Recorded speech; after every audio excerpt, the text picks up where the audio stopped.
This conference will now be recorded. अद्य मंगलवासरः अथवा भौमवासरः निज अश्विन कृष्ण तृतीया दिनांक 3 नोव्हेंबर 2020 चरक सूत्रस्थान अध्याय 27 दुग्धवर्ग शंखं चक्रं जलौकान् ददतमृतघटं चारुदोर्भिश्चतुर्भिः सूक्ष्मस्वच्छातिहृद्यांशुकपरिविलसन् मौलिमं भोजनेत्रं तालाम्भोदोज्ज्वलाङ्गं कटितटविलसच्चारुपीताम्बराढ्यं वन्दे धन्वन्तरिं तं निखिलगतवनप्रौढदावाग्निलीलम् ब्रह्मणो हि समारब्धा मात्रेयान्तेषु पूजिताम् अस्मदाचार्यपर्यन्तां वन्दे गुरुपरम्पराम् आयुर्वेदरतं वन्दे माधवाख्यं महागुरुम् आयुर्वेदामृतं सर्वं शिष्येभ्यो यः प्रदत्तवान् द्रष्टाज्ञानी दुष्टकर्मा कृतकर्मा तथैव च अध्यापको विश्वश्रेष्ठो महान् संशोधकस्तथा गुणैरेतैः समुदितैः यत्कार्यं प्रतनोति सः समृद्ध्यर्थं हि कार्यस्य वयं प्रयतामहे सरस्वत्यै नमो यस्याः प्रसादात् पुण्यकर्मभिः बुद्धिदर्पणसङ्क्रान्तं जगदध्यक्षमीक्षते आत्रेयं प्रथमं वन्दे आयुर्वेदजगद्गुरुम् आयुर्वेदामृतं सर्वं गृहीत्वा हि सुरेश्वरात् अग्निवेशादिकेभ्यो यत्प्रेक्षतं सत्तमः प्रथमं तन्त्रकर्तारम् अग्निवेशं नमाम्यहम्।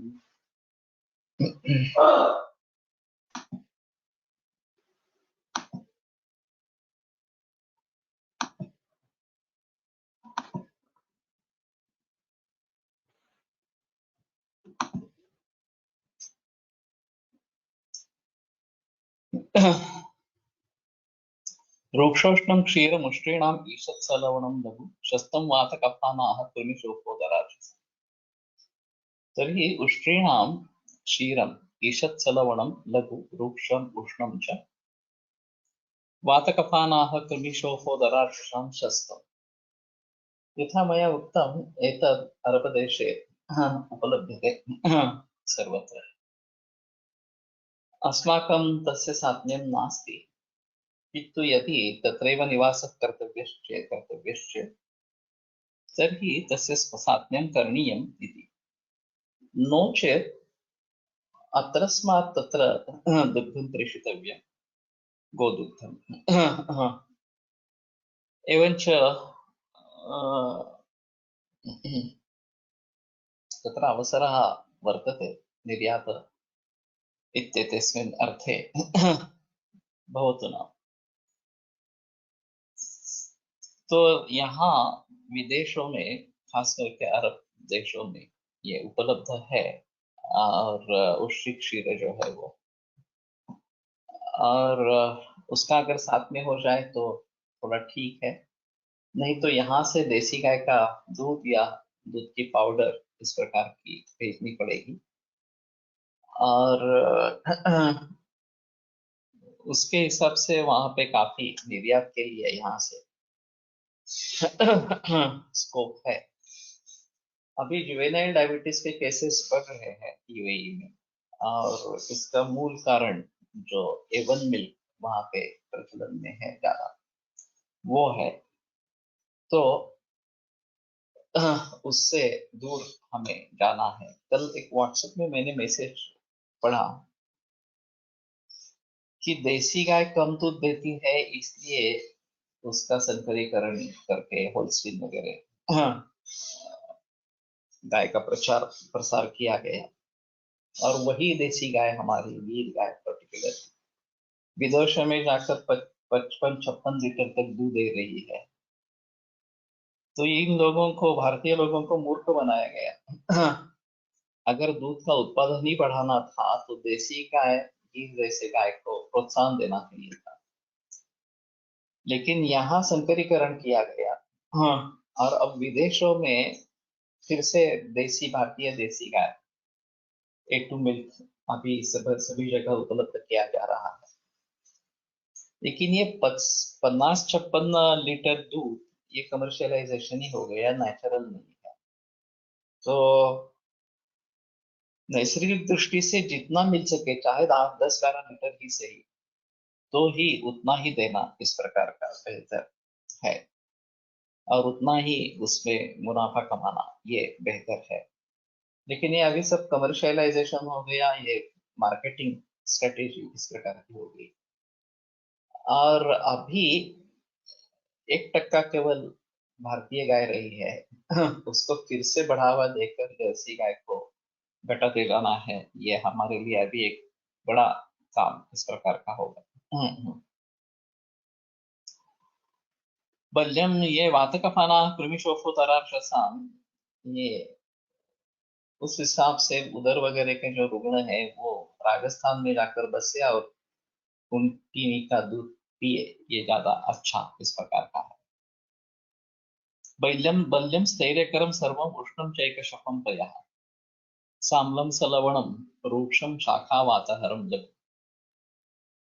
तो एकशफ जो गधा वगैरह इस प्रकार के प्राणी है, उनका दूध बल्य स्थैर्यकर उष्ण और किंचित अम्ल लवण रूक्ष और शाखा वातहर और लघु इस प्रकार का है। तो फणसरकर थोड़ा इसका जिक्र करते थे कि शाखा वातहर ये इसमें एक अहम प्रॉपर्टी है। शाखा रक्तादय स्वच्छ, यहाँ अगर वात का प्रकोप है तो ये इस प्रकार का गधे का या अश्वा का दूध अच्छा इस प्रकार का है। और वैसे भी जो इनको पालने वाले हैं वो लोग इनका दूध पीते हैं, ऐसा थोड़ा सा है। तो जिसको जिस प्रकार की आदत है वो थोड़ा सा उसमें देखे। छाद्गं कषाय मधुरम शीतल ग्राही पयोलघु रक्त पित्ताति सारग्नम क्षयकाश ज्वरापहम। तो बकरी का जो है वो कषाय मधुर शीत ग्राही लघु रक्त पित्त अतिसार और क्षय काश ज्वर इनको दूर करने वाला ये है। तो ये भी एक अच्छा है, और विदेशों में अभी बकरी का दूध मिलता है। तो एवन लेने के बजाय बेटर ऑप्शन बकरी का दूध लेवे, वो वहाँ के हिसाब से ये होमोजेनाइज्ड और पाश्चराइज्ड किया जाता है और तभी बेचा जा सकता है। सिर्फ कैलिफोर्निया में A2 मिल्क अनपाश्चराइज्ड रॉ मिल रहा है। एक ही कंपनी है जो इस प्रकार से अनपाश्चराइज मिल्क बेच रही है, क्लेयर फार्म्स करके। लेकिन फिर भी ये अच्छा है। और अभी भारत में जो बड़ी बड़ी कंपनियां हैं वो सभी तो पाश्चराइज करके ही बेचती है। केवल जो लोकल फार्मर्स होंगे वो ही अनपाश्चराइज या केवल ठंडा करके दूध बेच रहे हैं, वो ठीक है। इस प्रकार से वो घर में लाने के बाद उसको गर्म करना है, और दिन में 3 बार अगर गर्म करते हैं तो दूध टिकता है, उसमें कोई प्रॉब्लम नहीं है। और यही सिलसिला पहले जमाने में चलता था। आश्चर्य की बात है कि अमेरिका में जब ये साइक्लोन हुआ और विद्युत प्रवाह खंडित हो गया, तो ये दूध खराब होने लगा। तो वहां पे एक भारतीय औरत थी, उसने ये एसएमएस कर दिया कि दूध गर्म करने से खराब नहीं होता। तो उन सभी लोगों के लिए ये बड़ा क्रांतिकारक विचार था, क्या ऐसा भी होता है। और वो एसएमएस तुरंत फैल गया पूरी उस इलाके में। तो हम ये भूल ही गए कि दूध गर्म करना है, उसकी मलाई निकालनी है और मलाई को प्रोसेस करके नवनीत या घृत आगे बनाना है और उसका इस्तेमाल करना है। तो हाँ, वैसे ही दूध फ्रीज में रख देते हैं आने के बाद, लाने के बाद, घर लाने के बाद, और जितना चाहिए उतना ही निकाल के लेते हैं। इसमें पाश्चराइजेशन और होमोजेनाइजेशन ये प्रोसेसेस अभी बाहर होती है। तो होमोजेनाइजेशन में फैट ग्लोब्यूल्स जो है वो उनको फोड़ा जाता है। तो ये क्या करते हैं कि उसमें से फैट निकाल लेते हैं, मानो कि भैंस का दूध है, 6-7 फैट है, तो स्टैंडर्डाइज मिल्क करके बनाते हैं कि 5 फैट ही रखेंगे हम, ऊपर वाली जो फैट है वो निकाल के लेंगे। और वो जो 5 फैट है वो भी होमोजेनाइजेशन करके दूध में बिखरी जाती है। तो दूध गर्म करने पर जो अभी मलाई पहले आती थी, पहले जमाने के लोगों का यह अनुभव था कि कभी भी मक्खन या घी बाहर से लाना नहीं पड़ता था। जितने भी घर में फैमिली मेंबर्स है, परिवार के सदस्य हैं, उनके हिसाब से जितना भी दूध दिया जाता था उस दूध के आधार पर मक्खन और घी घर में ही बनता था, बाहर से लाने की जरूरत नहीं पड़ती। लेकिन ये बंद हो गया और इसका कारण होमोजेनाइजेशन इस प्रकार का है। तो उसमें ऐसा है कि दूध में सभी तरीके का कोलेस्ट्रॉल मौजूद है, एलडीएल भी है, एलडीएल भी है। और जब हम मलाई निकाल के नवनीत बनाते हैं, मक्खन बनाते हैं, तो ये दोनों उसमें रहते हैं। और जब घी बनाते हैं तो सिर्फ एलडीएल शेष रह जाता है, एलडीएल जल जाता है, जो कि एक अहम समस्या आगे चलकर हृदरोग के लिए कारण बनती है, ऐसा बीच में एलोपैथी का कहना था। अभी वो थियरी भी नहीं रही। फिर भी वैसे एलडीएल और एलडीएल दोनों शरीर में बनने वाले इस प्रकार के हैं। एक को बुरा कहे और एक को अच्छा कहे, ये क्यों हो रहा है तो मालूम नहीं मुझे। शायद हार्ट अटैक से एलडीएल का संबंध जुड़ा गया और इसलिए एलडीएल बुरा हो गया इस प्रकार से। और देखा भी वही जाता है कि एलडीएल बढ़ जाता है, एलडीएल कम हो जाता है। तो घी से एलडीएल बढ़ता है लेकिन एलडीएल नहीं बढ़ता। मक्खन से दोनों बढ़ते हैं, एलडीएल भी बढ़ता है, एलडीएल भी बढ़ता है। तो ये अच्छा तरीका है कि हम मलाई निकालें, फिर उसको कर्डल करें, उसमें दही डालें और फिर तक्र और नवनीत इस प्रकार का बनाए। हाँ, और नवनीत अगर ताजा है तो ही खाने के लिए बताया है। नवनीतम नवम वृषम शीतम वर्णमलानि। क्या रघुवंश में श्लोक आता है, हय्यंगवीनम आदाय गोशो वृंदान उपस्थितान।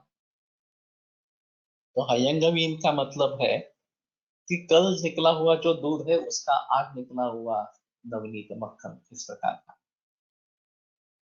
तो उसको दही बना के फिर मंथन करके टकराव नवनीत दूसरे दिन ही बनाए इस प्रकार।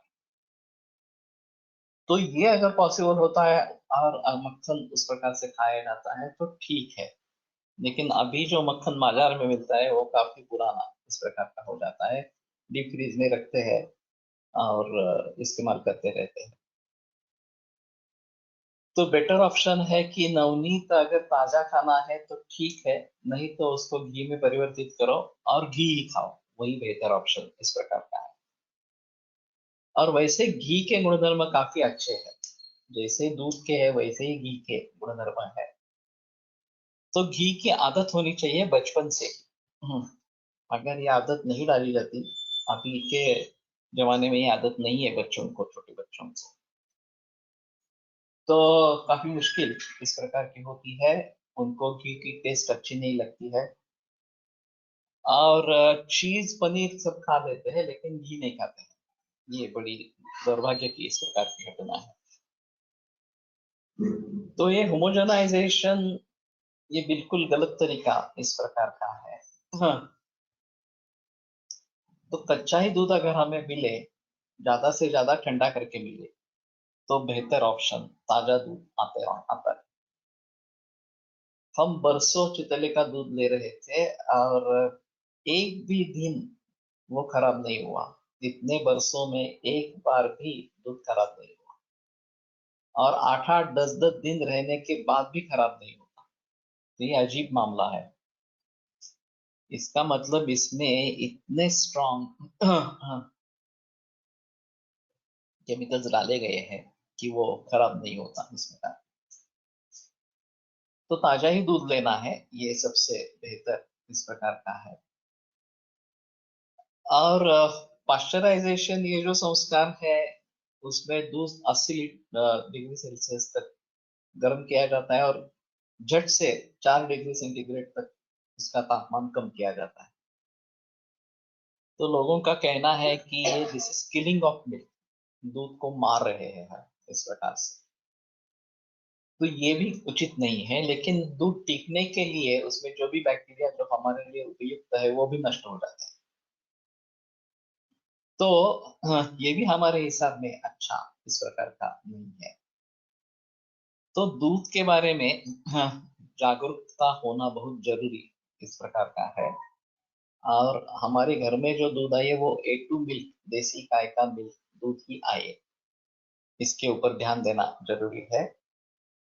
और वो अगर अवेलेबल ही नहीं है कि मिलता ही नहीं है तो ही भैंस का दूध ले ले, लेकिन इसमें भी ये काफी ऑक्सीटोसिन देना वगैरह प्रचलन में है।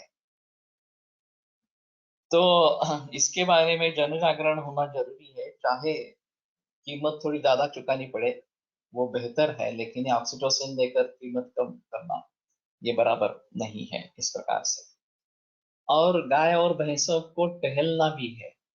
अभी जो फार्म्स शहरों में है वहां ये पॉसिबल ही नहीं होता, ना ही नदी रही है। हमारे यहाँ नदी सोकॉल्ड नदी है और उन्होंने बता दिया कि हम पहले ले जाते थे नदी पर नहाने के लिए इन प्राणियों को, भैंस वगैरह को, लेकिन ये तो अभी नाला बन गया है, नदी है ही नहीं, तो वहां पे कैसे लेके जाएंगे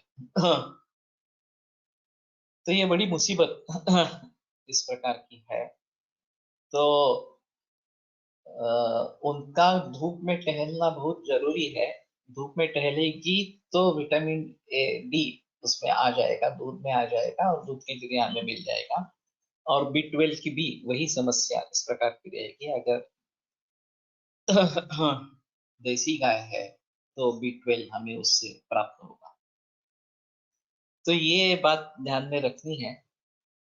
तो बकरी का दूध वैसे अच्छा है, विदेशों में भी मिल रहा है, और मैं समझता हूँ कि प्रयोग तो हुए होंगे उसको अननेचुरल बनाने के लिए, लेकिन बकरी उतनी आसानी से बदलने वाली नहीं है जितने आसानी से ये संकरित गाय और उसका फीड बदला गया और संपूर्ण अनैसर्गिक तरीके से उसका फीड शुरू हो गया।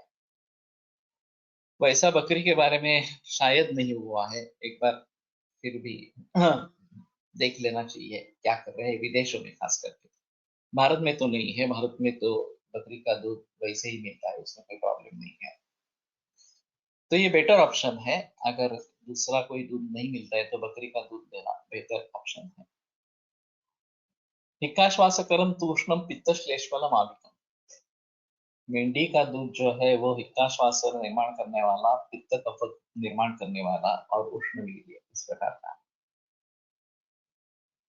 तो वो सेवनीय इस प्रकार का नहीं है। अभी जो मेंढी पालन करते हैं वो क्या करते हैं मालूम है? वो दूध पीते हैं नहीं पीते, या सिर्फ उनके बछड़ों को ही देते हैं? नहीं देते, नहीं देते। तो सिर्फ उनके बछड़ों को ही देते हैं, खुद नहीं पीते हैं। लेकिन बकरी का दूध पीने का प्रचलन है, और खास करके टीबी के जो मरीज है उनके लिए बेहतर चॉइस बकरी का दूध, ये बेहतर चॉइस है। और उन्हीं में रहना ये भी एक अहम चीज है। उनको एक नेचुरल रेजिस्टिविटी है टीबी के खिलाफ, बकरी को, और उनके संपर्क में रहे तो भी टीबी के जो जीवाणु है, बैक्टीरिया है, उनके ऊपर काबू हम पा सकते हैं। तो एक मराठी पिक्चर था एकटाची सदाशिव, शायद याद नहीं अभी तक का, गेली सांगून ज्ञानेश्वरी माणसा, माणसापतीचं मेंढरवरी और समथिंग लाइक दैट। और उसमें ये कहा गया है, दिखाया गया है कि ऐसा ही वो बकरियों के झुंड में जाकर रहता है और फिर ठीक होता है इस प्रकार से। हाँ, हिंदी पण एक मूवी आहे का? हिंदी भी मूवी है। हाँ। मेंढी का दूध निकाला तो लोकर कमी येते म्हणून दूध काढत नाही। ओके, अच्छी बात है। लेकिन वैसे भी हमारे हिसाब में वो अच्छा नहीं है। मेंढीचं दूध काढतच नाही, नगरला जो खवा मिळतो इतका वैली येतो। नगर में जो खवा मिलता है वो मेंढी के दूध का आता है, ऐसा है। तो वो बहुत स्निग्ध ज्यादा होता है, तो ये भी देखना पड़ेगा इस प्रकार का। हस्तिने नाम पयो बल्यं गुरु स्थैर्य करम परम। हस्तिनी जो है उसका दूध बल्य गुरु स्थैर्य कर पर इस प्रकार का है। तो ये भी अजीब है, जो हाथियों को पालने वाले हैं वो शायद इसका दूध लेते होंगे, मालूम नहीं है, पीते होंगे। जीवनम ब्रूहणम सात्यम स्नेहनम मानुषम पयः नावनम रक्तपित्तेश तर्पणम चाक्षुषूलिना। मानुषम पय जो है स्त्री का दूध, वो जीवन ब्रूहण सात्म्य स्नेहन इस प्रकार का है, और रक्तपित्त में नस्य के लिए और अक्षिशूल में तर्पण के लिए इसका प्रयोग हो सकता है।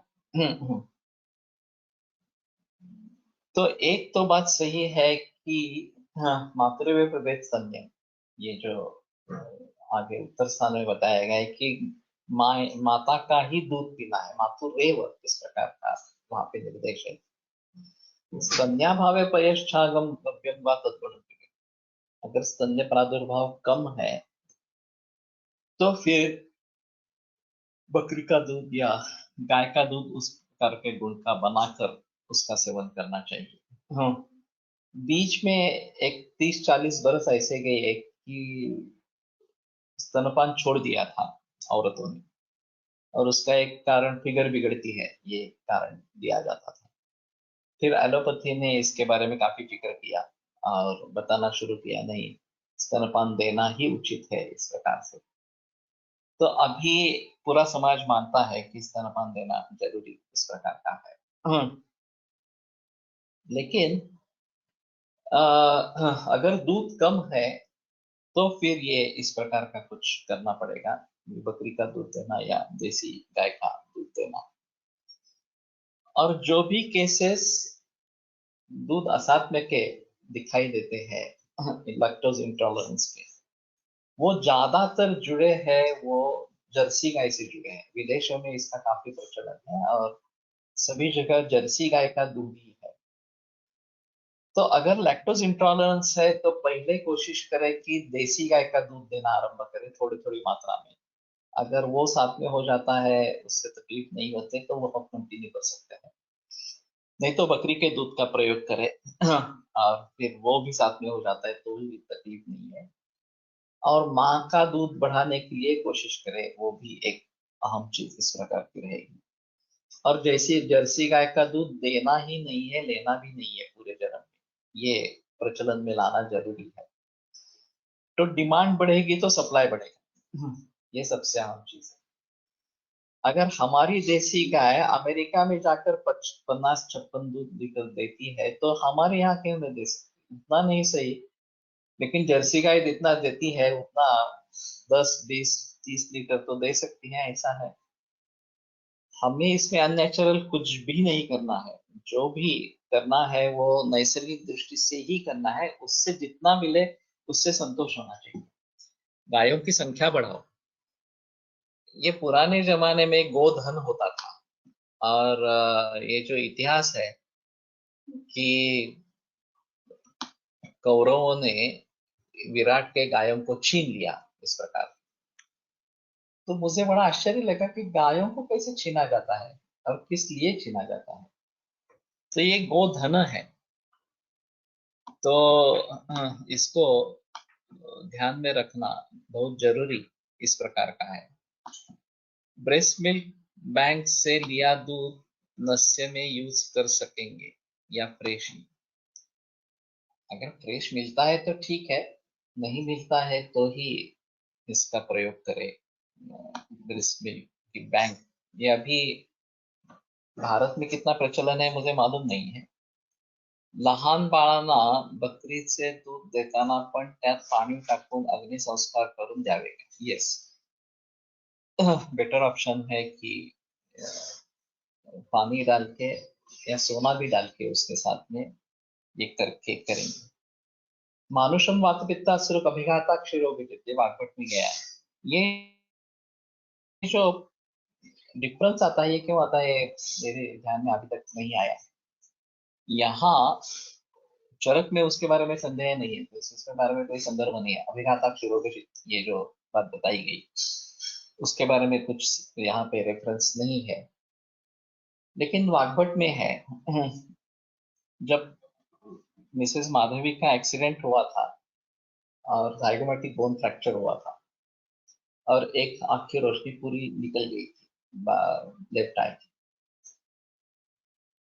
और फिर पहला विचार जो मेरे ध्यान मन में आया वो मानुषम वात दिखता सिर्फ अभिघात अक्षरों, अभिघात जन्य अक्षरों के लिए अच्छा है।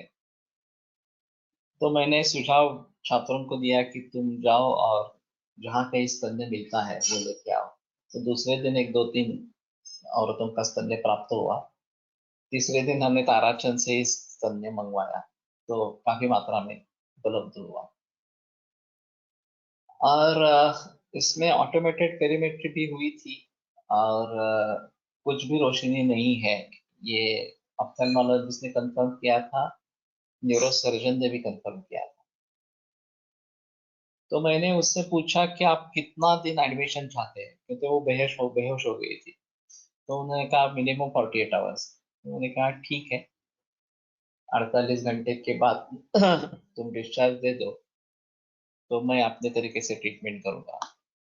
तो वो बोले क्या करने वाले हो? मैंने कहा मैं लीच लगाऊंगा, जलों का लगाऊंगा। तो वो भयकंपित हो उठे, यहाँ पर मत लगाओ, ऐसा उन्होंने सुझाव दिया। मैंने कहा नहीं, यहाँ नहीं लगाते हैं, यहाँ से निकलते ही लगाते हैं। तो जैसे ही डिस्चार्ज ले लिया हम पुनर्वसु में चले गए, और एडमिट करने के तुरंत बाद लीच एप्लीकेशन किया। हाँ। और जैसे ही जलौका ने चूसना शुरू किया खून, तो उस आंख से दिखने लगा। और फिर पूरी ट्रीटमेंट चली। नेत्र दर्पण हुआ, फुटपाथ भी किया, फुटपाथ पहले कभी किया नहीं था, अभ्यंग बस्ती ये सब चला, और 6/6 विजन आ गई वापस 6 महीने तक, लेकिन 6/6 विजन आ गई। तो फिर से ऑटोमेटेड पेरीमेट्री की, फिर से दिखाया ऑप्थेल्मोलॉजिस्ट। तो उसका कहना था God is great, you are lucky. Ayurveda के बारे में एक शब्द भी नहीं उसने कहा, और तुमने क्या ट्रीटमेंट की, ये कैसा पॉसिबल हुआ, इसके बारे में ना ही कोई उत्सुकता दिखाई। ये बड़ा अजीब है। ये डॉक्टर्स जो है उनको सीखने की कुछ भी जरूरत नहीं लगती, और आयुर्वेद वगैरह से तो सीखने का कोई सवाल ही नहीं है, आयुर्वेद तो है ही नहीं सीख लेता है, इतना उनका पक्का विश्वास इस प्रकार का। अभी आजकल गधी का रासवदूत प्रचलन आने लगा है, और कई लोग बोलते हैं कि ये कैंसर के लिए अच्छा है। तो सच क्या है? शास्त्रों में तो एक पूर्व वाले पशु का दूध गुणों पैरों पे वातवृद्धि होती है, उसके लिए अच्छा बताया गया है। वास्तव में देसी गाय पालने वाले जो लोग हैं उन्होंने गोमूत्र का ज्यादा प्रचार किया, उनको देसी गाय के दूध का प्रचार करना चाहिए। ये बड़ा अजीब मामला है। दूध उसका सार भाग है, और मूत्र या मलय उनका मल भाग इस प्रकार का है। तो सार भाग को हम ग्रहण करेंगे तो हमें फायदा होगा, ये सादी सीधी बात है। लेकिन मालूम नहीं सभी ने गोमूत्र को सर पे उठा के रख दिया है, और देसी गाय के दूध के बारे में कोई बताता नहीं। ये बड़ा अजीब माहौल है। क्षीरघृताभ्यास और रसायनानाम ये हमारा सूत्र है। तो दूध लेना ही अच्छा है, और फिर उसमें गाय का ही दूध अच्छा है, देसी गाय का। वो अगर मिलता नहीं है तो उसके बारे में सोचना पड़ेगा। Nowadays, many mothers give powdered packed milk or ready-made food products like Cerelac. और ये डॉक्टर्स भी बताते हैं कि ये दे दो, अगर दूध का इंटॉलरेंस है तो इसका इंटॉलरेंस नहीं होता है, ऐसा उनका कहना है, लैक्टोज इंटॉलरेंस। तो ये गलत है वास्तव में। जहां कुछ भी उपलब्ध ही नहीं है वहां ये देना एक बार ठीक है, लेकिन इस प्रकार के रेडीमेड फूड जो है, फूड प्रोडक्ट जो है, वो देना एक्चुअली उचित नहीं है। तो चाहे तो हम पथमेड़ा का दूध पाउडर आता है गव्यामृत का, और उससे दूध बना के दे दे। उसमें फैट नहीं रहता, क्योंकि जब दूध से पाउडर बनती है तो फैट निकाला जाता है और फिर पानी और दूध अलग करते हैं, दूध पाउडर अलग करते हैं। जब फिर से दूध कंपनी बनाती है तो उसमें थोड़ा फैट ऐड करते हैं, पानी डालते हैं और इमल्सिफिकेशन करते हैं, दूध बनाते हैं, बेचते हैं इस प्रकार से। तो बेटर ऑप्शन ऐसा है कि दूध बनावे और उसमें थोड़ा घी डाल के देवे बालकों को, ये बेटर ऑप्शन इस प्रकार का है। अभी श्रुति अबू धाबी में है और मेरा पोता 2 बरस का है, तो उसके लिए हम यहाँ से ये पथमेड़ा की दूध की पाउडर बेचते हैं और वो वहां पे दूध बना के उसको देती है। तो ये बेटर चॉइस है। वहां का दूध A1 देने के बजाय तो ये बिल्कुल अच्छा है। और कैमल का दूध चाहे तो दे सकते थे, लेकिन उससे बेहतर मैंने समझा कि देसी गाय का दूध यहाँ से पाउडर का ही सही, लेकिन वो बेटर ऑप्शन इस प्रकार का होगा। तो ये जो फॉर्मूला फीड जो है वो देने के तो मैं तो खिलाफ हूँ। बेहतर ऑप्शन है कि दूध बढ़े, स्तन्य बढ़े, और उसके लिए हम कोशिश करते हैं। देवमासा ब्ल्यू यांच्या दुधात सर्वात जास्त स्निग्धांश असून गाढव गडा यांच्या दुधात सर्वात कमी असतात। दूध विकिपीडिया। तो ये भी थोड़ा देखना चाहिए। कल मुझे एक मिलने के लिए आया था IT वाला, और उसने एक वेबसाइट बताई, SA विकी सोर्स इस प्रकार से। और उसमें काफी ग्रंथ संस्कृत वाले रखे गए हैं, आयुर्वेद के भी ग्रंथ हैं। चरक संहिता मैंने उसमें देखी चक्रपाणि दत्त टीका के साथ, और काफी शुद्ध है। मुझे पढ़ने पर ऐसा नहीं लगा कि गलतियां हैं, अशुद्धियां हैं इस प्रकार से। तो ये नया सोर्स मालूम पड़ा, ऐसे विकी सोर्स इस प्रकार से। और मैं भी अभी देखूंगा एक बार। और आयुर्वेद का विकिपीडिया बनना जरूरी है, वो मेरे मन में एक संकल्प है इस प्रकार से करना। बालकाचे उदरशूल मध्ये गाढवाचे दूध देतात ग्रामीण भागात, ये तो ठीक है, वास्तव के हिसाब से है। जनरली बालकों में उदरशूल होता है, वो गैस की वजह से ही ज्यादा होता है। और थोड़ा तेल लगाना, सेकना, ऐसे करने से शांत हो जाता है, ये काफी बार देखा गया है। और डकार निकालना दूध पीने के बाद, ये बहुत जरूरी है। अगर उसको इस प्रकार के सीने से लगाकर डकार नहीं निकाली जाती तो हम खास वात की संचिति कोष्ठ में हो जाती है और फिर उदरशूल होता है। तो ये औरतों में ये प्रचलन है, दादी माँ या नानी माँ कहती है कि नहीं नहीं, ये डकार निकालो फिर ही उसको सुलाओ, तब तक सुलाओ नहीं, इस प्रकार से।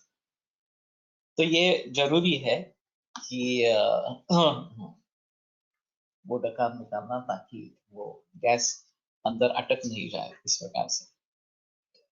तो ये ठीक है, अगर इस प्रकार से गर्भवी का दूध देते हैं तो बेहतर ऑप्शन इस प्रकार के। तो ये वाग्भट में बात बताई गई कि अभिघाता क्षीरोगजित, ये चरक में नहीं आई है। रक्त पित्त में नावन बताया है, अक्षिशूल के लिए बताया गया है, लेकिन अभिघाता क्षीरोगजित ये जो वाग्भट में बताया वो नहीं है। वो मेरा कंठस्थीकरण था, इसलिए झट से मुझे याद पहला आया वो वही आया वाग्भट में कि ये इस प्रकार का दिया गया है और उसका हम प्रयोग कर सकते हैं इस प्रकार से। तो जो भी है, उसको फायदा जो हुआ जलों का उच्चारण से ज्यादा फायदा हुआ, ये सबसे अहम इस प्रकार का। रोचनम दीपनम वृष्यम स्नेहनम बलवर्धनम पाक्यम्लम उष्णम वातग्नम मंगल्यम ग्रोहणम दधि। तो दधि के बारे में निर्देश है कि रोचन दीपन वृष्य स्नेहन बलवर्धन अम्ल विपाकी उष्ण वातग्न मंगल्य और ब्रूहण। ये बाहर जाते समय हाथ पे दही रखने की एक आदत है या उसका प्रघात है इस प्रकार से। तो ये मंगल्य होने के हिसाब से शायद होगा।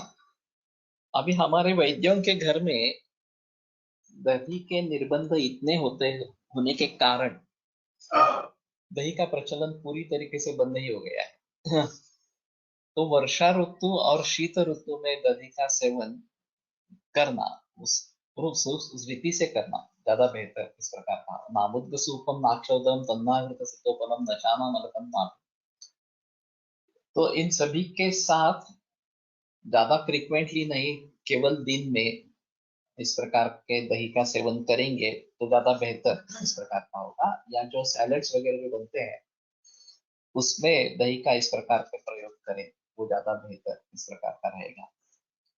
लेकिन अभी फिलहाल ऐसा है कि ये बिल्कुल बंद ही हो जाता है करना इस प्रकार से। और वैसे देखा जाए तो नामुक सुगम नाक्षरम तन्नाहृत सितोपलम, तो मधु एक इसमें है, घृत और सितोपला इसका इसका भी साथ यहाँ पे दिया गया है। और तो घृत, मधु और शर्करा और दही, इसमें से दूध नहीं है, तो दूध डालेंगे तो पंचामृत हो जाएगा।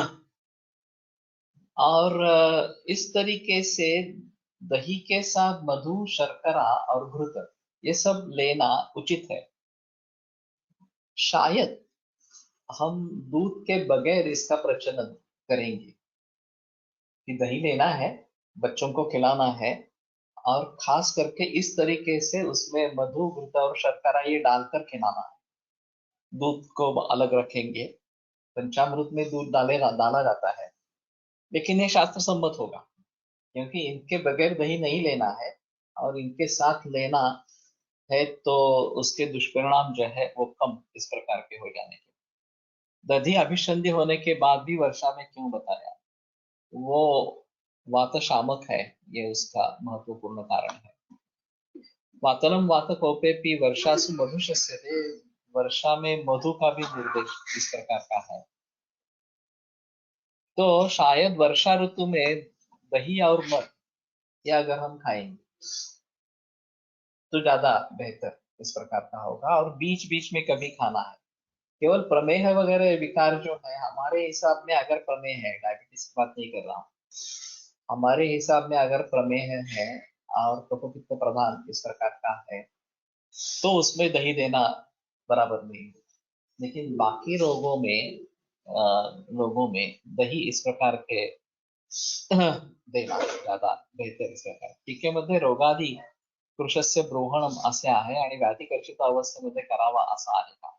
कधी अभिसंधी आहे तर त्याची उपयुक्तता कशी स्पष्ट करता येईल? एक खास करके रात्रि में नहीं खाना है अभिसंधि होने के कारण। दिवा प्रबुद्धितेर्केण हृदयं पुंडरीकवत् न तुक्लेन मुपगच्छन्ति तेन दिवा तेनास्य धातवः। ये जो चरक में आया है कि जागृतस्तद विकसति स्वपतश्च निमीलति, हृदय जो बताया गया है वो जागृत अवस्था में विकसित इस प्रकार का होता है और सोने पर निमीलति इस प्रकार का होता है। तो अभिसंधि आहार अगर दिन में खाते हैं तो वो उतना नुकसान नहीं करेगा, और शायद उसके साथ में अगर प्रमाथी द्रव्यों का प्रयोग करेंगे, मरीच जैसे प्रमाथी द्रव्यों का प्रयोग करेंगे तो शायद उसकी तकलीफ इस प्रकार की नहीं होगी। लेकिन रात में अगर खाएंगे तो वो अभिसंध का परिणाम दिखाई देगा, क्योंकि स्रोत संकुचित इस प्रकार की। केवी पान से एक एलोपैथी में जाने माने डाइटिशियन है, तो मैं जब पीएचडी का काम कर रहा था तो उनसे मिला था, और उनका कहना था कि रात्रि में दही खाना हम भी निषिद्ध मानते हैं। जापान में उसके बारे में संशोधन हुआ था, और उनका कहना है कि जो भी इन्फेक्शन है वो रात्रि दही खाने से बढ़ते हैं। जापान का निष्कर्ष है, संशोधन का निष्कर्ष है। तो उन्होंने वो पढ़ लिया था, और वो भी लोगों को कहते थे कि नहीं, रात्रि में दही मत खाओ, खाना है तो दिन में खाओ इस प्रकार से। वैसे बाकी गुण धर्म तो उससे अच्छे हैं, रोचन, दीपन, वृश्य, स्नेहन, बलवर्धन, वातग्न, मंगल्य, मंगल्य एक काफी अजीब चीज इस प्रकार की है, या अधिदैविक इस प्रकार का प्रयोग रहेगा। तो हम वैद्यों को उसके बारे में सोचकर थोड़ा ये दुग्ध विरहित पंचामृत संयोग या चतुरामृत संयोग उसको कहेंगे, हाँ, वो काफी अच्छा है हमारे लिए करने के लिए। हाँ, ये बेहतर इस प्रकार का रहेगा।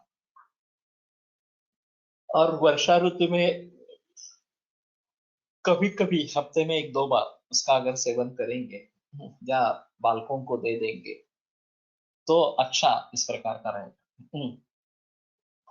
तो व्याधिकर्षित अवस्था में ये ब्रोहट अच्छा काम करता है। वैसे भी रसाला अच्छा, अच्छी तरीके से काम करता है। रसाला में भी घी डालने का निर्देश है, गुड़ भी डालते हैं या शर्करा डालते हैं, और कर्पूर डालते हैं, मरीच डालते हैं। जो रसाला हमारे ग्रंथों में आई है वो मरीच भी उसमें डाला गया है। तो रसाला इस प्रकार से अ, दिन में इस्तेमाल हो सकती है, और वो काफी अच्छा है। वो भी ब्रूहण बताई गई है, वृक्ष बताई गई है। रात को तक्र का सेवन कर सकते हैं क्या? कर सकते हैं।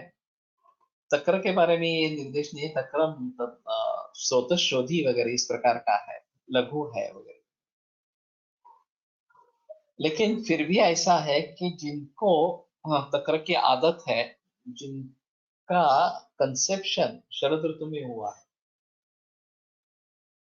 तो उससे आगे 9 महीने देखेंगे और फिर वहां जन्म है क्या इस प्रकार से देखेंगे, तो उनको तक्र सूटेबल रहता है, वो आसानी से ले सकते हैं, उनको पसंद भी रहता है और उनको तकलीफ भी नहीं होती तक।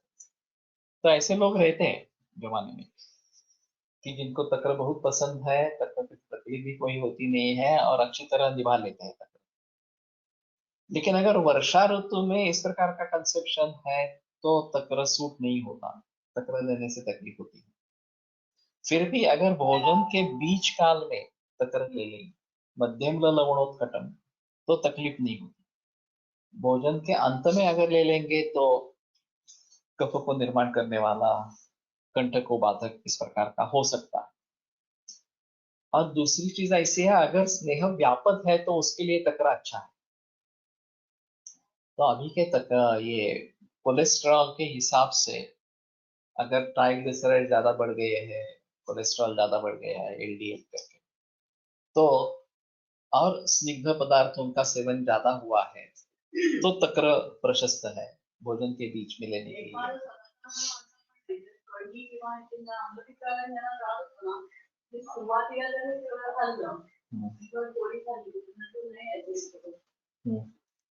ये भी है कि कढ़ी बनाते हैं तो वो भी बेटर चॉइस है, और वो शुरू में खाते हैं। तक्र ओदन या कढ़ी ओदन ये शुरू में खाते हैं और अंत में कटु पित्त कषाय इस प्रकार का सेवन करते हैं, तो कफ की प्रॉब्लम नहीं होती इस प्रकार से। तो मेरे ख्याल में दही के गुणधर्मों को प्राप्त करने के हिसाब से उन ऋतुओं में, जैसे कि वर्षा ऋतु हो या हेमंत शिशिर ऋतु, नियम पालकर दही का सेवन करना ठीक है। तो वो बेटर चॉइस इस प्रकार का रहेगा, और उसमें तकलीफ नहीं होगी, उसके फायदे जो है वो मिलेंगे।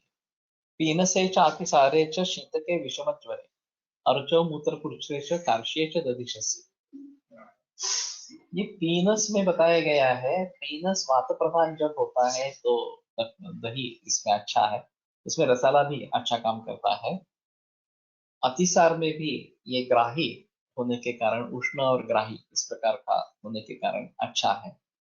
शीत के विषम ज्वर, शीतक विषम ज्वर जो है, अभी मलेरिया के बारे में कुछ लोगों ने इस प्रकार के प्रयोग किए हैं कि जब नियमित रूप से बुखार आता रहता है, 1 दिन 2 दिन बाद वगैरह इस प्रकार से, तो जब बुखार आने का समय है उससे पहले दही खा लेना। और मैंने बताया कि दही के साथ थोड़ा शहद भी खा लो अपनी भूख के अनुसार। आणि स्तोत्रवरही सांगितलेलं आहे. तर प्रतिष्ठामध्ये त्यांची सर्दी बाहेर पडत नाही, त्यांना दिलं तर काय ऍक्शन होईल? पोटात येईल ते खूप. कफ कोष्ठा थे तो अभिसंधि होने के कारण दोष कोष्ठ में आ जाते हैं, ये एक अहम चीज है। हो ना, मग तेवढे बाहेर पडतील ना. हो संगीत म्हणून त्यांनी द्यायला सांगितलंय. शीत पित्त में काफी देखा गया है कि दधी के अनुपान के साथ अगर यष्टि मधु का प्रयोग करते हैं, अभी लोगों को क्या होता है कि एंटी एलर्जिक लेने की इतनी आदत पड़ जाती है कि 4-4, 5-5 बरस हर रोज एंटी एलर्जिक लेने वाले लोग हैं अर्टिकेरिया के लिए, एलर्जिक अर्टिकेरिया के लिए। वो जब आयुर्वेद की चिकित्सा के लिए आ जाते हैं तो ये दोष संचय शाखाओं में है और शाखाओं में होने के कारण वो तकलीफ करता है। तो अगर वो दोष कोष्ठ में आ जाते हैं तो शाखाओं में परिणाम नहीं दिखता, शीत पित्त उदर ये जो है वो शाखाओं में नहीं दिखता, सिम्टोमेटिक रिलीफ हो जाता है। तो कोल्हटकर सर ने यष्टि मधु का प्रयोग किया था इसके बारे में। क्या ऐसा ही एक रुग्णा थी राधर, और पूरे बदन से स्राव होता रहता था पित्त का, पित्त और कफ का। कुष्ठ इस प्रकार का निदान था और उसके पहले उसको अम्ल पित्त था और फिर एंटासिड्स लेती रही और उल्टी होती थी और पित्त निकल जाता था तो रिलीफ होती थी, राहत मिलती थी। एंटासिड्स लेने के बाद जलन भी कम हो गई, उल्टी भी बंद हो गई और पित्त ने शाखाओं में आश्रय ले लिया। तो अभी ये कुष्ठ करके स्किन स्पेशलिस्ट की दवाइयां चली, फायदा नहीं हुआ कोल्हटकर सर के पास। तो कोल्हटकर सर ने ये बात जान ली कि पहले अम्ल पित्त था, तो उन्होंने सुवर्ण सूत्रकर के साथ यष्टि मधु का प्रयोग उसमें किया। वो देने के बाद वो बताने लगी मुझे फिर से पित्त की तकलीफ शुरू हो गई इस प्रकार से। तो सर ने बोला हाँ ठीक है, ये धीरे धीरे, लेकिन ये स्राव का क्या हुआ, तो वो थोड़ा कम है। विसर्पकोट कुष्ठाक्षि कंडु पांडवामय ज्वराः सकाशश्वास उल्लासक व्यंग्यश्व, तो वो उनमें है। वही का अवरोध होने के कारण कुष्ठ निर्माण हो सकता है, विसर्प निर्माण हो सकता है, उदर्द निर्माण हो सकता है वगैरह। तो दोष अगर कोष्ठ में वापिस आ जाते हैं तो ये शाखाओं में जो लक्षण दिखा रहे हैं वो कम हो जाते हैं इस प्रकार। तो वहां एक छात्र था और सर ने यष्टि मधु का प्रमाण बिल्कुल 60 गुंजा, 1 गुंजा 60 मिलीग्राम इतना ही रखा। तो बोला कि ये क्या कर रहे हैं इतना, यष्टि मधु ये तो वनस्पति जो द्रव्य है और इतनी कम मात्रा में क्यों देते हो। तो कोल्हटकर सर ने बाटली उसके हाथ में रख दी और बता दिया कि बोतल जो है वो तुम्हें जितना डालना है वो डालो। उसने भय से दुगुनी मात्रा कर दी। वो पुड़िया लेकर नरेश का बेटा आया था, वो लेकर चला गया। सर और छात्र वहीं पे बैठे थे। एक आधा पौने घंटे में वो लड़का दौड़ते हुए वापस क्लिनिक में आया। तो सर ने पूछा क्या हुआ, तो बोला उनको बाथरूम भर उल्टी हुई है, बहुत बड़ी मात्रा में उल्टी हुई है और फिर अशक्ति बहुत आ गई है। तो सर और छात्र वो नजदीक थे रहने के लिए, उनके घर पे गए, फिर लक्ष्मी विलास वगैरह कुछ दवाइयां दी और वो झट से दुरुस्त हो गई। सर एक्चुअली वमन देना नहीं चाहते, वो बहुत ही सुकुमार औरत थी, लेकिन ये यष्टिमत की मात्रा थोड़ी बढ़ाने से उत्क्लेश होकर वमन हो गया। तो ये बात भी ध्यान में रखनी है कि इस प्रकार से भी हो सकता है। तो ये मुझे मालूम था, मेरे पास एक ऐसा ही मरीज था, शीत पित्त उदर इस प्रकार का छात्र ही था, आयुर्वेद का ही छात्र था और 5 बरस एंटी एलर्जिक लेता रहा था। उसके पहले उसको भी एंटासिड लेने की आदत थी इस प्रकार से। हाँ, तो मैंने भी यष्टि मधु और सुवर्ण सूत्रकर का प्रयोग किया। अभी मैं दही के साथ वो देता हूँ, दही और मध के साथ देता हूँ। तो उसको फिर से उदर में जलन शुरू हो गई, तो मैंने कहा हाँ ठीक है, हम सही रास्ते पे हैं। तो उल्लास होने लगा। मैं एक्चुअली पास आउट भी नहीं था। मैं थर्ड ईयर में था और वो सेकंड ईयर में था। तो फिर मैंने कॉलेक्टर से पूछा कि क्या करें आप। वो तो बता रहा है कि जलन हो रही है। सर बोले वमन दे दो। तो मैंने धारिष्ट करके वमन दे दिया उसको और वो ठीक हो गया। वो दोनों तरीके से मुक्त हो गया, दोनों रोगों से मुक्त हो गया। तो कहने का मतलब ये है कि ये शाखा कोष्ठगति, इसको ध्यान में रखना ये अहम चीज इस प्रकार के। और अभिसंधि होने के कारण दोष कोष्ठ में आते हैं, ये उसका बड़ा फायदा है। अगर शाखाओं में या मर्म स्थानों में दोष स्थित है और वहां तकलीफ दे रहे हैं और अभिषंद से वो कोष्ठ में आ जाते हैं और बाहर निकाले जा सकते हैं और उनका शमन किया जाता है, तो ज्यादा अच्छा है। सिद्ध तक्र से अपेक्षित आएगा। सिद्ध तक्र तो अच्छा ही है, तभी जो बताई जाती है वो अच्छा है। I remember a case of Pratishay when I was attending Vaidya Zivakas's clinic in UG. The two was the patient was working in vegetable market and sold onion and garlic. So the strong smell of these was constantly taken by him during inhalation. Sir gave him rasala as anupana with medicines. Okay. ये बढ़िया है। इस प्रकार की। तो अभी ये इनको एलर्जिक राइनाइटिस इस प्रकार का कहा जाता है। जीनस प्रतिष्ठा जो है, तो उसमें हम इस प्रकार के सोच सकते हैं कि ये एलर्जी वाला जो प्रकरण है वो दोष कोष्ठ से शाखा में चले जाते हैं और वहां पे परिणाम दिखाते हैं। इन सभी केसेस में अगर हम निर्धार पूर्वक ममन विरेचन रत्नमोक्षण करेंगे तो काफी अच्छी सफलता मिलती है। और फिर जो थोड़ा दोष रह जाए उसको कोष्ठ में लाने के लिए ये इस प्रकार का प्रचलन करते रहे, दही का इस प्रकार का सेवन अगर हम बताते रहेंगे तो ठीक है। तो मुझे लगता है कि ये छोड़कर, दूध छोड़कर ये अगर करेंगे तो ज्यादा बेहतर इस प्रकार का रहेगा। वैसे 5% तो एक बस्ती आया है सिद्धिस्थान में, तो वो भी इस प्रकार से हिसाब से अच्छा है। हाँ, उसमें दही नहीं है लेकिन दूध, मध, घृत, शर्करा ये सब है इस प्रकार से। तो उन दोनों का अलग अलग तरीके से प्रयोग अगर करेंगे तो उसमें काफी फायदा इस प्रकार का होगा। तो शीत विषम ज्वर में बात कर रहा हूँ, मलेरिया की बात कर रहा था। और मलेरिया में इस प्रकार का दही देने से उस समय बुखार नहीं आता और वो साइकिल ब्रेक हो जाती।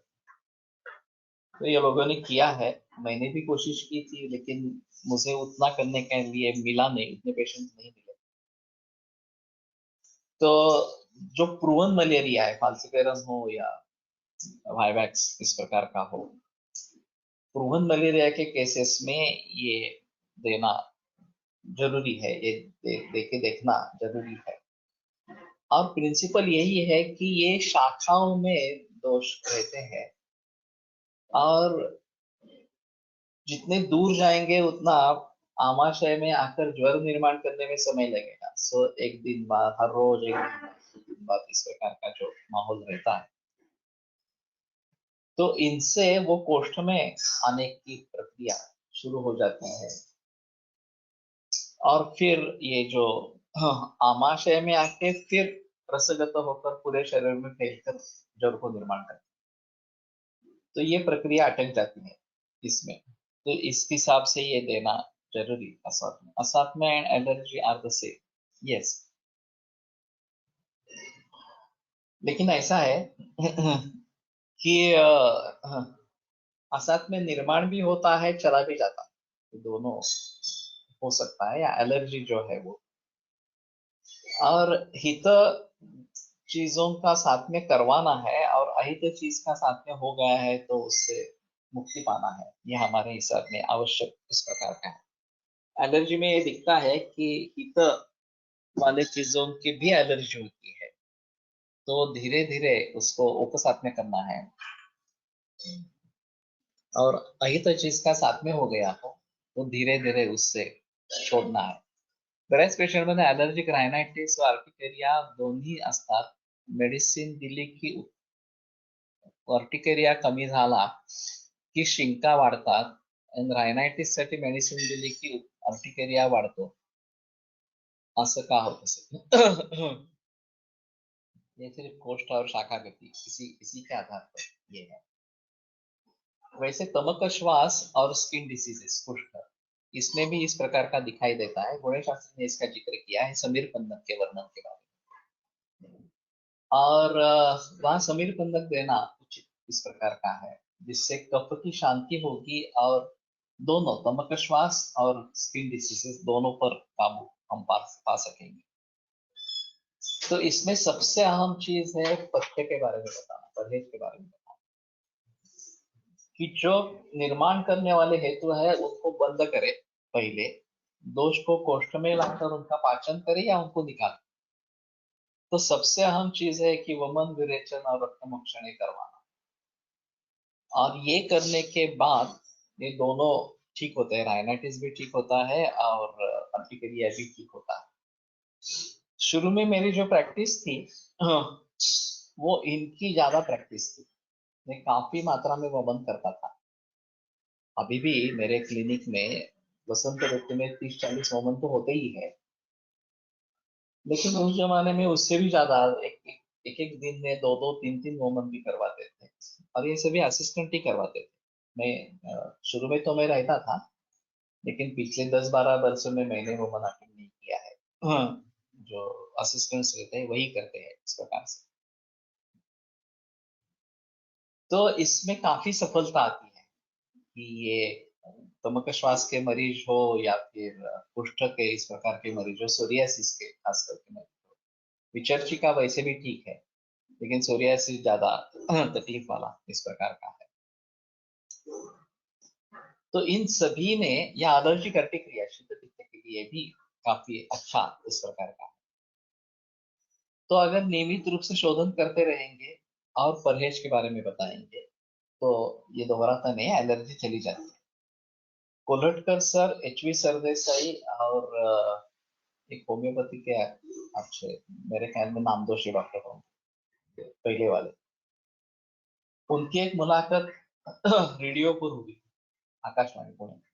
तीनों की, तीनों दिग्गज थे अपने अपने क्षेत्र में. और कोलटकर सर ने उसमें बताने की कोशिश की थी कि हमारे हिसाब में एलर्जी ठीक हो सकती है, पूरी तरीके से दुरुस्त हो सकती है. परहेज करना जरूरी है इस प्रकार से, और शोधन करेंगे तो ज्यादा अच्छा इस प्रकार का. अभी जब से ये मेरा प्रैक्टिस कैंसर की तरफ मुड़ गया तो ये सब केसेस कम होंगे. और अभी कैंसर इतना ही चल रहा है, किडनी फेलियर ये एक है. लेकिन नए वैद्यों के लिए ये अच्छा है. नए वैद्य अगर प्रतिशाय, श्वास, कुष्ठ इन रोगों पर या संदिग्धवाद इस प्रकार के रोगों पर जिक्र करेंगे, पंचकर्मों का सही इस्तेमाल करेंगे, भली भांति प्रयोग करेंगे, तो सफलता अच्छी रहती है, पैसा भी अच्छा मिलता है और नाम भी हो जाता है. ये मेरा सौभाग्य रहा कि मेरे पास कैंसर की केस आई, शुरू में ही आई, और उसके बहुत अच्छे नतीजे निकल आए. 15 दिन का आयु बताया था और 33 बरस जिंदा रहे. तो ये जीता जागता उदाहरण हो गया, और उसके जरिए कैंसर के पेशेंट्स बढ़ने लगे, और उसी में प्रैक्टिस ज्यादा सेट हो गई इस प्रकार से. तो एलर्जी वाले केसेस ज्यादा अच्छे हैं, वैसे ज्यादा तकलीफ वाले नहीं है. लेकिन फिर भी अभी लोगों को आदत पड़ गई है कि एंटी एलर्जी गोली ले ली, तुरंत आराम हो गया, और वही अपेक्षा वो आयुर्वेद की दवाओं से भी रखते हैं. ये गलत है वास्तव में. हम मूल रूप से चिकित्सा करते रहते हैं, तो ये काफी मुश्किल मामला इस प्रकार का होता है. इतना झट से रिजल्ट देना पाना मुश्किल होता है. फिर भी उसी हिसाब से मैंने ये शाखा कोष्ठ गति विपर्य करने के लिए दही का आरंभ एलर्जी प्रतिक्रिया में कर दिया. शायद हमारे पास अगर रसाला हो, जो हम सोच रहे हैं, तो रसाला ही दे देंगे अनुपान के रूप में, जैसे जो विकर सर ने किया था. और वो अच्छा रहेगा इस प्रकार से कि इससे फायदा अच्छा इस प्रकार का होगा। तो ठीक है, आज यहीं पे रुकते हैं और कल फिर से आगे बढ़ेंगे। आयुर्वेद प्रकांडो निगदित इह हि शल्यतंत्र प्रधानः शिष्येभ्यः शाश्वतोऽयं निखिलजनकृपा व्याप्तचित्तेन येन आयुर्वेदस्य वाञ्छन् पुनरपि भुवने ताञ्च सुष्ठु प्रतिष्ठां श्रेष्ठं धन्वन्तरिं तं प्रणमति च सदा वैद्यवर्गो हि नूनं वैद्यवर्गो हि नूनं। रसाला टिकू शकते का काही दिवस? फ्रीज में रखते तो 3 महीने तक रहता है, ऐसा मैंने सुना है। सहस्रयोगाचे व्याख्यान अपलोड नहीं करना रहा था अपन लाइब्रेरी, मालूम नहीं मुझे। सहस्रयोग का विलोप नहीं कर रहा है क्या? मैं भी पूछ लेता हूँ, तुम भी पूछ लो, लेकिन ऐसा तो नहीं है कि सहस्रयोग का भी करना है, ऐसा ही है। तो ठीक है, हाँ विचार करो। Okay fine. विरम्यते व्याख्यान व्यापारात् श्वः पुनरपि मिलिष्यामः।